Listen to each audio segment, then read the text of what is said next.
Good morning, children. At first, how are you feeling during the lockdown time? I am your English teacher, Ranjit sir. Now, today I am going to teach you your grammar class from class 7th from your English grammar book. Rest part of lesson 1. मेरे प्यारे बच्चों, सबसे पहले मैं Ranjit sir आज आप लोगों के इंग्लिश ग्रामर पहला चैप्टर का जो बाकी बचा हुआ है 8 उसको पढ़ाने जा रहे हैं। आप लोग इस महामारी के समय में घर में स्वस्थ रहें, खुशी से रहें, ये मेरी आप लोगों से कामना है, ईश्वर से कामना है। और जब भी क्लास होता है आप लोग क्लास पर ध्यान दें, उसको बढ़िया से समझें। तो उस दिन जो पढ़ाई थी उसके बाद आज मैं आप लोगों को क्लास 7 का पहला चैप्टर का बाकी जो जस्ट बचा हुआ है वह है parts of subordinate clause. Subordinate clause का part. There are 3 types of subordinate clause. They are noun clause, adjective clause, and adverb clause. मेरे बच्चों, आइए आज आप लोगों को ये बता दें कि सबऑर्डिनेट क्लाउज 3 टाइप का होता है। सबसे पहला नाउन क्लाउज, दूसरा एडजेक्टिव क्लाउज, तीसरा एडवर्ब क्लाउज। तो नाउन क्लाउज इसको संज्ञाओं को आप कहते हैं। Which clause or verb the function a noun is called noun clause. To answer the question why. जो वाक्य में जो किसी वाक्य में संज्ञा वाक्य की तरह काम करे, संज्ञा के रूप में काम करे, उसको संज्ञा वाक्य कहते हैं। जैसा कि हम यहाँ पहला एग्जाम्पल दिए हैं, आई नो द मैन, मैं उस आदमी को जानता हूँ कि वह कौन है। दूसरा, the amount is not known, राशि के बारे में मुझे, रकम के बारे में मुझे पता नहीं है, मालूम नहीं है। What he paid is not known to me. क्या चुकाया गया मुझे पता नहीं है। He knew that the exam would be difficult. उसे पता था, वह जानता था कि परीक्षा कठिन होगी। यहाँ जो हम बताए हैं आप उस पर ध्यान दें। यह स्पष्ट रूप से clearly if any clause is used in such place where noun phrase should be used, then it is said to be noun clause. यदि किसी क्लाउज का वाक्य में किसी क्लाउज का प्रयोग वैसे जगह पर होना चाहिए, वाक्य के वैसे जगह पर होना चाहिए जहाँ कोई संज्ञा फ्रेज का प्रयोग हो। वाक्य में किसी क्लाउज का प्रयोग, किसी वाक्य का प्रयोग उस जगह पर होना चाहिए जहाँ संज्ञा फ्रेज हो, संज्ञा शब्द समूह हो, तब वह नाउन का क्लाउज कहलाता है। वह जो नाउन फ्रेज होता है वाक्य में, जो नाउन फ्रेज का प्रयोग किया जाता है, नाउन फ्रेज होता है, वही नाउन फ्रेज नाउन क्लाउज कहलाता है। जैसा कि इसमें हम बताए I know the man who is, मैं उस आदमी को जानता हूँ कि वह कौन है। यहाँ जो हु इज ही का प्रयोग किया गया, हु इज ही का प्रयोग किया गया, यही है नाउन फ्रेज। इस वाक्य का नाउन फ्रेज ये है।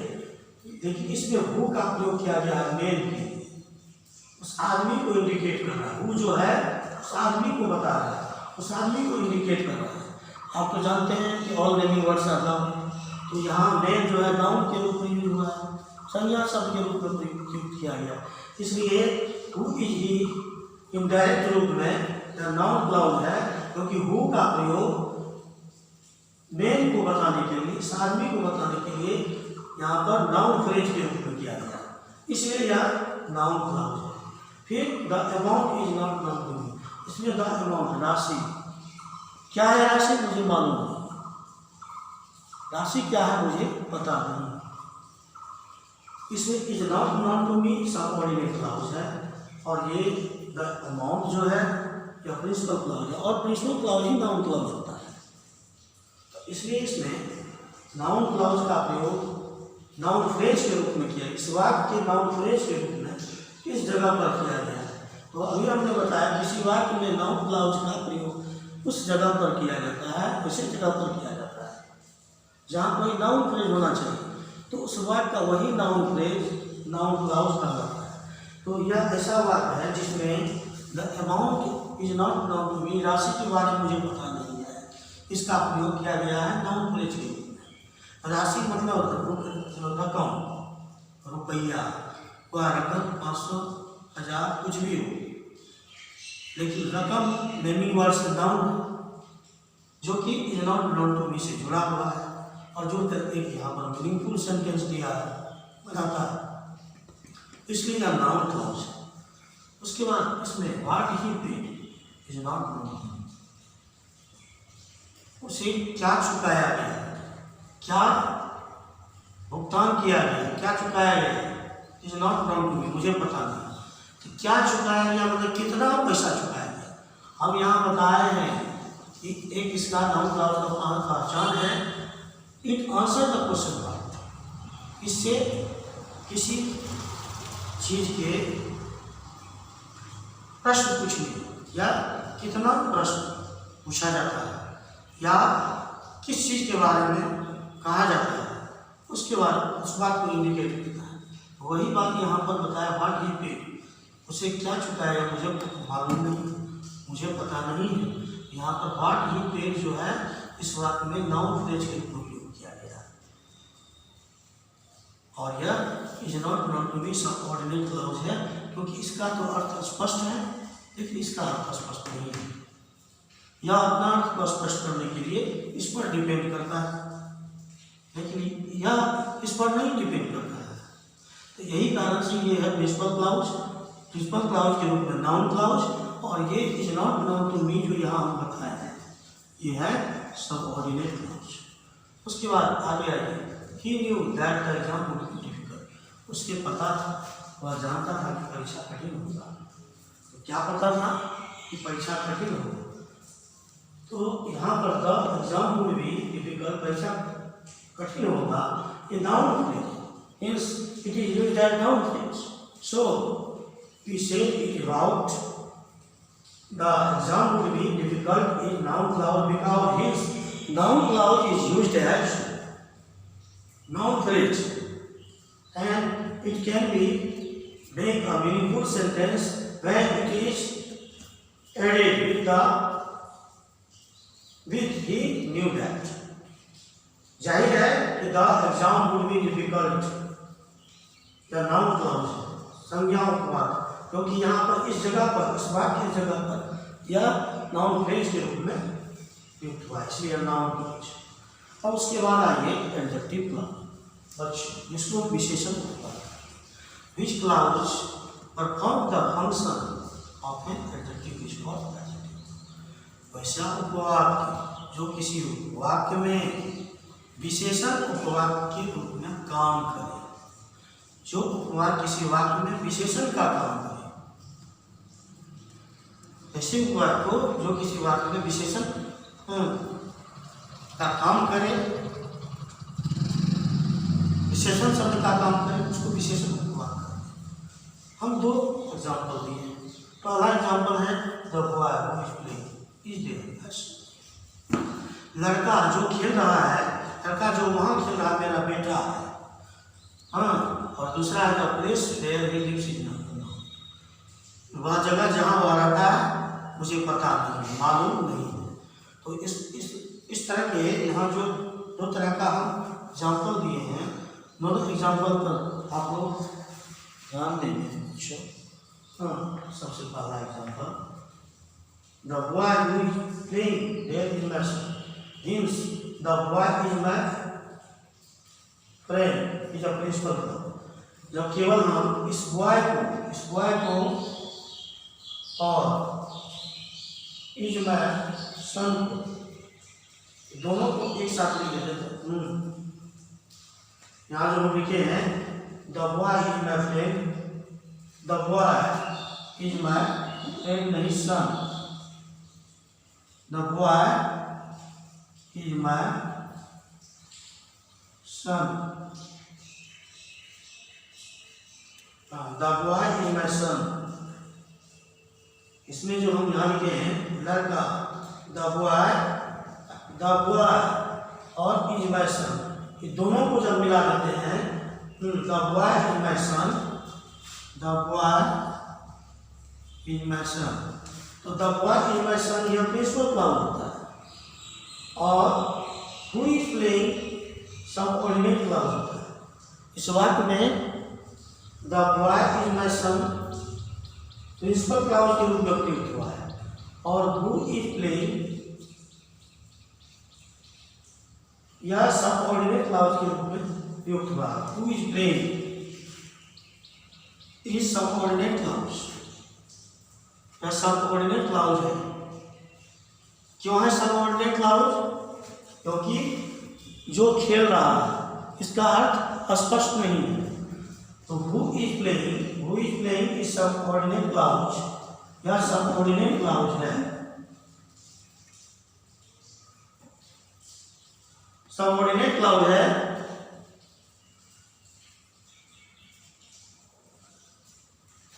Who is playing is subordinate clause.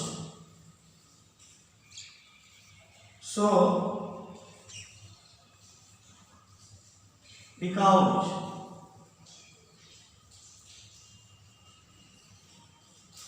it qualifies the verb, हम जो बताए हैं इस एग्जाम्पल पर आप लोग ध्यान दें बच्चों। The boy is my son, the boy is my son, यह प्रिंसिपल क्लाउज है और who is playing is subordinate clause, क्योंकि यह बॉय की विशेषता, लड़का की विशेषता को बता रहा है। और आप लोग जानते हैं एन एडजेक्टिव या वर्ड व्हिच क्वालिफाई नाउन, विशेषण कहते हैं जो किसी वाक्य में संज्ञा या सर्वनाम की विशेषता को बताता है। तो इस वाक्य में बॉय जो कि नाउन है उसकी विशेषता को बताया जा रहा है। तो हम लिखे हैं the boy who is playing there is my son, लड़का जो वहाँ खेल रहा है मेरा बेटा है। अरे मतलब द बॉय जो कि प्रिंसिपल क्लाउज है, यहाँ पर ये प्रिंसिपल क्लाउज के रूप में यूज हुआ है। हु इज प्लेइंग जो खेल रहा है, तो खेलने वाला लड़का मेरा बेटा है। लड़का का विशेषता क्या है? वह खेलने वाला खेलकर लड़का है, वही मेरा बेटा है। इसलिए इस वाक्य में जो हम बता रहे हैं the boy is my son, तो प्रिंसिपल क्लाउज के रूप में प्रयोग हुआ है और who is playing subordinate clause के रूप में प्रयोग हुआ है, क्योंकि यह बॉय को क्वालिफाई करता है, लड़का की विशेषता को बदलता है। अब आइए इसका अगला example, the place where he lives is unknown, वह जगह जहाँ वह रहता है मालूम नहीं, अनजान है, पता नहीं है। तो उसका रहने वाला जगह अनजान है, पता नहीं। तो यहाँ पर the place where he lives is unknown का प्रयोग एडजेक्टिव क्लाउज के रूप में किया गया, क्योंकि यह जो है इस प्लेस की विशेषता को बता रहा है। यहाँ पर यह प्लेस जो नाउन क्लाउज है, इसमें ये नाउन क्लाउज इसको क्वालिफाई कर रहा है। The place where he lives is unknown, जगह वह जहाँ रहता है मुझे पता नहीं, अनजान है। The place where he lives is unknown, जगह वह जहाँ रहता है मुझे मालूम नहीं है, अनजान है। तो जगह का क्या विशेषता है बच्चों? ये अनजान है। तो अनजान जगह के बारे में मुझे मालूम नहीं है, मुझे पता नहीं है, इसलिए द प्लेस ये नाउन क्लाउज है। The place where he lives, यहाँ से यहाँ तक ये नाउन क्लाउज, यहाँ से यहाँ ये नाउन क्लाउज के रूप में, इसको हम प्रिंसिपल क्लाउज भी कहते हैं।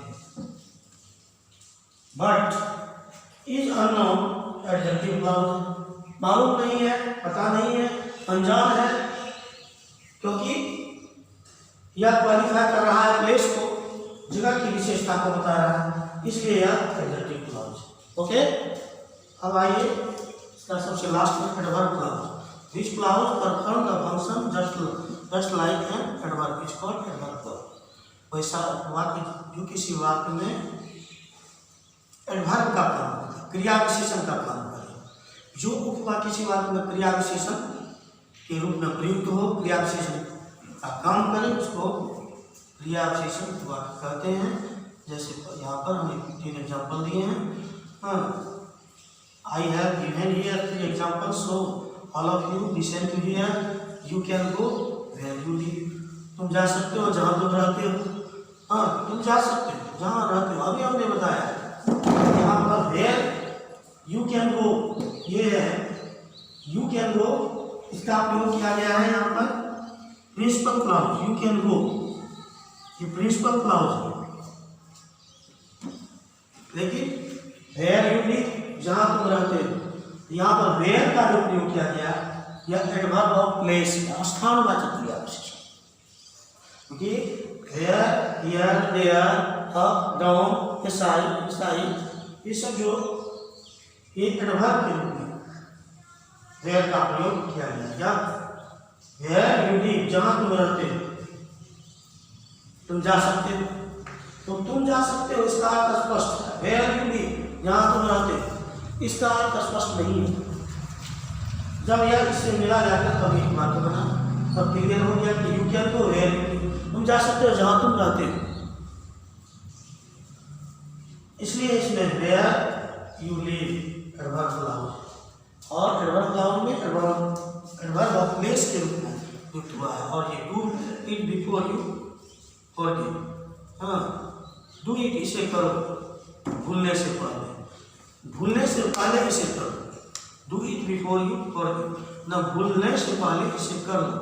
तो बिफोर यू फॉरगेट, भूलने से पहले एडवर्ब क्लॉज, क्योंकि बिफोर जो है बिफोर एडवर्ब होता है।